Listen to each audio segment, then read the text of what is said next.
Good morning. About 2:30 a.m. this morning, or around about 3, I received a text from Jesse Jackson Jr. that Reverend Jesse Jackson had passed. And a couple of hours later, Reverend Jackson's son, Yusuf, called me and put me on speakerphone where I had prayer with the family as they stood around his bed before taking him out to the funeral home. So it has been a very sad day for me, even though we knew he was very ill. When the moment comes, you're not prepared for it. I first met Jesse Jackson when I was 12 years old. I was a boy preacher in the Pentecostal church in Brooklyn, New York, Washington Temple Church of God in Christ, and I'd become enticed with what was going on in activism because I was watching Adam Clay Powell on television.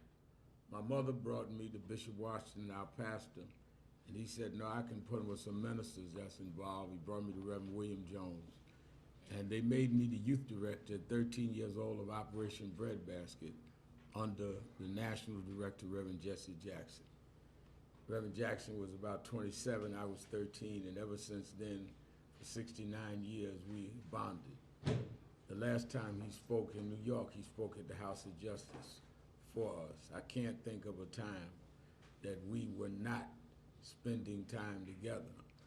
Now, he was a hard taskmaster. He would always get on me about, why are you on this issue? You need to be more studied on this. But he was one who was more responsible than anyone for teaching me activism. On a personal level, my family and I used to spend every Christmas at the Jackson's house. And the last 2 Christmases took my daughters, one who's with us today, to Chicago. We spent Christmas night at Reverend Jackson's house just 5 weeks ago, and last Christmas. We would feed people at the House of Justice and then go to the airport in the afternoon and fly to be with him. So I will always be able to cherish that I spent his last Christmas with him and spent last days even when he could no longer speak well. What I think on a broader level is Jesse Jackson changed American politics. Jesse Jackson changed the civil rights movement. He was a consequential and transformative figure. And he changed New York politics. Let me go in that order. One, it was when Dr. King died, was killed in '68, he was talking to Jesse Jackson and Ben Branch over the rail at the Lorraine Motel in Memphis. And Reverend Jackson was literally one of the 2 last people to speak to him. I always wondered how much trauma that must have been for him to witness Reverend King's assassination. He never would talk about it too much, but it drove him. He kept saying, we gotta keep Dr. King's dream alive. He was 12 years younger than King, as I was 13 years younger than him, and he would always challenge me that your generation's got to do what John Lewis and all of us that were younger than Dr. King did. He kept the movement going by keeping the economic boycotts of Operation Breadbasket going, by dealing with diversity, by fighting for affirmative action. You must remember when the late 70s and 80s, when Reaganism rose and there was this backlash on civil rights, Jesse Jackson took the front with John Lewis and others to restore what Dr. King had done. We romanticized the 60s like they were never challenged. They were challenged. We had to renew the Voting Rights Act every 5 years. We had to deal with state laws. And it was Reverend Jackson that did that into our era of having to deal with racial profiling and driving while black and all. We learned all that from him. It was in 1984, when he ran for president, that he changed the rules that primaries were governed by, where in pre-Jackson, if you ran in New York, for example, and you got 104 delegates and your opponent got 100 delegates, your opponent got all 204 delegates. It was Jesse that made it be, no, you get your 100, they get 104. With him changing it to proportional delegate representation is how Barack Obama was made the nominee.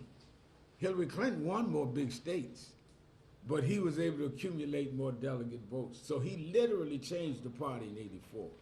And then in '86, the midterm elections changed because he had registered so many new voters that had not been calculated before that many of the states turned, and the U.S. Senate '86 became Democratic control and maintained a lot of the things that we would have lost under the Reagan era because Jesse Jackson registered those voters. In '88, he ran again, got 7 million votes, won the city of New York. It was his '88 race where he won the city, he lost the state to the caucus, but he won the city of New York, which made us believe in '89 we could win, and we did by electing David Dinkins. David Dinkins was his coordinator for New York City in '88 and became the mayor in '89 off Jackson votes and the belief we could win it because Jesse Jackson, despite the controversies around him, won the city of New York in '88. So I'm not talking about somebody that just is some removed figure in history. He literally changed American politics, New York politics, and kept the civil rights movement going, and then raised some of us that have been in the forefront in the first part of the 21st century to do what we do. And he's been there with us. When we did George Floyd, he was right there in the church with us when I did the eulogy. He was there with us with Trayvon Martin. He never stopped. I once said to him, you already in history, you've gotten all the honors, why do you keep going? He said, I never learned how to retire. He said, you got to remember how Dr. King was killed at 39 years old. Medgar Evers was killed at 39 years old. Malcolm X was killed at 39. We were never raised to be 40 years old. He said, I woke up one day at 55, there's no retirement plan for us. And he kept going until this morning. So my whole life and the whole country and the world was changed. Don't forget, he went and got hostages from Iraq, hostages from Syria that no one else could get for this country. Never got the credit he was due. But he said to me that those that need the credit don't deserve it, and those that deserve the credit don't need it. Well, I'm gonna make sure as long as I'm alive, he gets the credit, Reverend Jesse Jackson. On this Saturday, our regular Saturday Action Rally will be at the historic Mother Amy Zion Church. It's the church that Frederick Douglass spoke at. It's the church that Sojourner Truth at the altar changed her name from a slave name to Sojourner Truth. It's the church that Madam C.J. Walker's funeral is at, church that Paul Robeson was a member of. His brother was one of the pastors. So in Black History Month, we're going to dedicate the action rally this week to Jesse Jackson, which was the last organization he spoke for in the city of New York. Last time to Harlem, when he left the House of Justice, we took him to Sylvia's. And I'll never forget when he finished, we had to help with the fork. And he told me, wheel me into the kitchen, and he shook hands with all of the people in Sylvia's restaurant, shook hands with him in the kitchen. That's the last time he was here. So we're going to honor him. We're asking all of our city officials to join us there. We are the organization that Dr. Jackson worked with, and we're going to honor him this Saturday. We want all of them to come and give their condolences in a New York salute to Reverend Jesse Jackson. Any questions? Yeah, Reverend Sharpton, what did he open your eyes to? What did he help you realize that you didn't know or weren't aware of, or hadn't got that understanding? He opened my eyes in two ways. He opened my eyes that we could make a difference, we could make change, that we could not be cynical. So by him running, as never had been an elected official, with most black elected officials at that time not with him in '84. When he ran and did that, I believed that we could make a difference. We could change laws. and which is why I went from just being bitter to trying to be better, and be able to help change the system by not just fighting the system, but fighting it inside and outside at the same time. What he did for me personally, I was born and raised in Brooklyn. My father left when I was 10.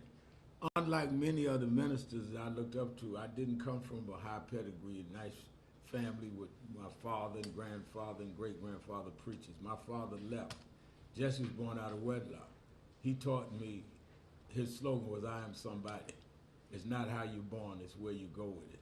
So he made me believe even a kid on welfare in Brownsville, Brooklyn, could be somebody because of Jesse Jackson taught me that. Look what he did. Born out of wedlock in Greenville, South Carolina. If he could do it, I could do it. It's easy for a preacher that's got PhD and his daddy was a big preacher and granddaddy. It's easy for him to do it. It wasn't easy for Jesse. And he taught me that it didn't have to be easy for me, but I could make it anyway. Good morning, I'm Sharpton. I was just looking at some of the archived video this morning. One of them that just popped up was the March of 1995 against the social service cuts against Governor Pataki. What do you remember? Take us back to that day and what you remember about how powerful that day was with Reverend Jackson. In 1995, they had cut the budget. Pataki had just been elected in 94. And I decided we were going to do a 10-day walk from New York to Albany. And we started at the Canaan Baptist Church where Wyatt T. Walker was pastor then, Dr. King's aide, and we'd walk 1.5 miles a day. Reverend Jackson flew in and said, I'm going to start the march with y'all and finish with y'all. And I said to him, oh, you're not doing all 10 days? He said, I'm not overweight, you need to walk. So we would laugh about that. And he met us in Albany. And we marched on George Pataki and got a lot of the legislation restored. That's how much he had local impact. He worked a lot with 1199, he worked with National Action Network, but he would know, he would call me. We used to talk 6 o'clock every morning. He would call me and say, what are y'all doing about this referendum? I said, how do you know about that? But he was constantly kept his hand on the pulse on what was going on around the country. Reverend Sharpton, can you speak to how he was a bridge between generations, Dr. King's generation, your generation, and the generations today of the social justice movement? I think that Jesse Jackson was a bridge that was not given credit for. He was the youngest person on Dr. King's staff, so he was attractive to people like me that was a generation behind him, because he was more hip. He used to wear a Martin Luther King medallion. That's where I got that from. And he used to wear a vest. I never saw him wear a suit and tie until about 1972. And he had a big afro. So he wasn't the style of the conservative preachers like Dr. King was. And he then was able to understand our generation of saying no justice, no peace, rather than I am somebody. And he was the bridge that would say, but let us get something done. And he would be there. So whether it was in the 70s and 80s where we were fighting around the issues of Howard Beach and Yusef Hawkins, which he came in and visited the funeral home with me at Yusef Hawkins, or then later in the 21st century, it was Trayvon Martin, he came and stood with us. He would stand behind us as much as he would lead us, but he would stand behind us. I used to say he's leading from the back now, because he'd be there. And I think that he was never threatened by those older than him or younger than him. He just wanted us to keep our eyes on the prize. And what about his commitment to peaceful protest and peaceful change at a time when there was a lot of violence? He was adamant that we always keep nonviolence, because he said you're going to, first of all, he said you must have the moral standing that those we're fighting don't have. And if you become as immoral as them, not caring about life and the like, then you're not fighting a cause, you're fighting for who can have more power. So he definitely would always say that, and he would always say to me, if he heard I was getting ready to do something, Al, make sure that there is no violence. Make sure that you don't step outside of Dr. King's principles. And I think he also would always reprimand us about language, not only violence in terms of physical, but your language must communicate justice, not revenge. He was very, very hard on me about that. Reverend Moore, what would you say to those in the media, elected officials, others who are efforting to define Jesse Jackson's legacy in depth by criticism, controversies that he had during his life, as opposed to the lifetime of accomplishments that you talked about briefly?